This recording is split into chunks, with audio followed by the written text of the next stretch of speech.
Clarens in the Free State becomes the first town in the country where residents are now equipped to manage electricity demand during load shedding. And to further this discussion, we are joined by Agnes Mlambo, the General Manager for Operations Distribution for the KZN and Free State cluster. Thank you so much for joining us, Agnes. Good evening. Look, great news. How did Clarens manage to be the first town to deal effectively with load shedding? Good evening, Ebongi, and good evening to your listeners. Of course, this was a test town with the community, but it was Clarens themselves that approached ESCOM to find a solution that would assist them not to be totally off during load shedding. And for us on our end, we were also piloting the group curtailment, which we have been engaging our customers as one of the options. And therefore, Clarens became a perfect place for us to test it. But as you know, group curtailment is very popular amongst our industrial customers, but this one is the first within a residential community. Very interesting, Agnes. Look, we understand that Clarens is also gearing up for smart city initiatives with smart metering and electrical vehicle charging stations already installed. Tell us more about these great developments. Well, with the smart meters, and maybe one would need to explain the difference between the load curtailment and the smart meters. On the load curtailment, it's only at bulk point.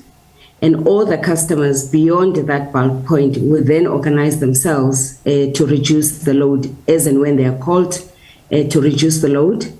And the curtailment would last during the full duration of load shedding.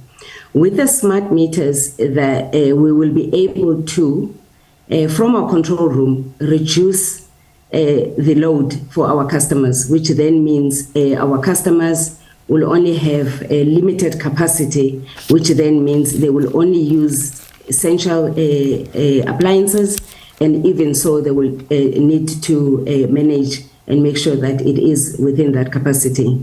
So for example, a 60 amp would be dropped to 10 amp, and customers would ask us, what is it that you can do with the 10 amps? Of course, you'll have some lights on and be able to use some appliances like the kettle. But again, one will have to manage and make sure that it is within the 10 amp. And the other also difference is that the load limiting will only be applied during the time of the load shedding. So if you're supposed to be load shed from 12 to 2, that's the time that you'll be load limited. Whereas with the load curtailment, it is throughout the duration of load shedding.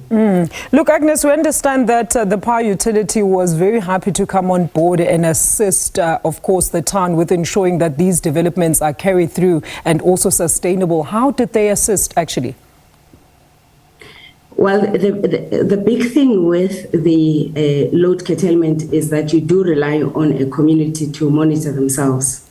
And for us, therefore, it was an easy thing to do. We already had a bulk point where we could control the load or the capacity, and all that they need to do as and when they were required to drop their consumption would obviously monitor. But what they've also asked and what we agreed to do with the customers of the community of Clarens was to install their own meter where they could frequently, every minute, be able to monitor their consumption just to make sure that they do comply with the conditions that were set as part of the load curtailment agreement. But Agnes, I'm sure a lot of people are wondering, can these initiatives then be used as a blueprint for other towns in the country? Are there more also lining up to capitalize on these gains? And how does this group curtailment work in vastly populated areas? Because as we understand, Clarens in Free State is a very small town there. Can it even be managed in bigger cities as well as metros? Because of the administration that is required from the customer side, it's not ideal to have group curtailment on a bigger scale where you've got a lot of players, because it does require cooperation from all the customers. And you also don't want to make the life of the coordinator difficult where he's relying on the participants to comply.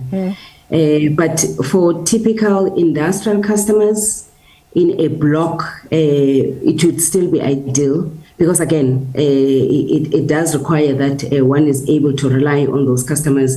And in a business environment, under normal circumstances, it should be a lot easier. So it is actually ideal for a smaller place, for businesses that are in the same block. And obviously, the fewer participants, the better. But the higher consumption or the bigger the business, even better, because then to reduce by 10% does not take that much, up to 20%, which is up to stage 4. And then obviously after stage 4, we then go back to the normal load shedding schedules. So the load curtailment is only available between stage 1 and 4. Okay, so can a suburb then be able to apply for these initiatives, and what would that process entail, Agnes? With our smart meter rollout, we are going to, or rather we've got the load limiting as one of the other options. That's the one that I explained, that when you have a 60 amp during load shedding, instead of switching you totally off, we then drop your amp into 10 amps. That obviously then gives you limited capacity, but at least it allows you to function, especially if you want to work, you want to have your Wi-Fi, you want to make a cup of coffee, you want to warm up your food, but you obviously cannot do all these things at the same time. But we'll be sharing more information 1st of Feb, where more communities will be eligible for the load limiting. We are busy engaging the customers, we are busy rolling out the smart meters, but the dependency is for the customers to have the smart meters. And the teams on the ground, we are speeding up this process. It is quite costly, because you can imagine we have to change all the meters, but we are busy with that, and we really do want our customers to be minimally affected by load shedding. While we have our own challenges with the supply, it is the duty of all of us to manage our demand.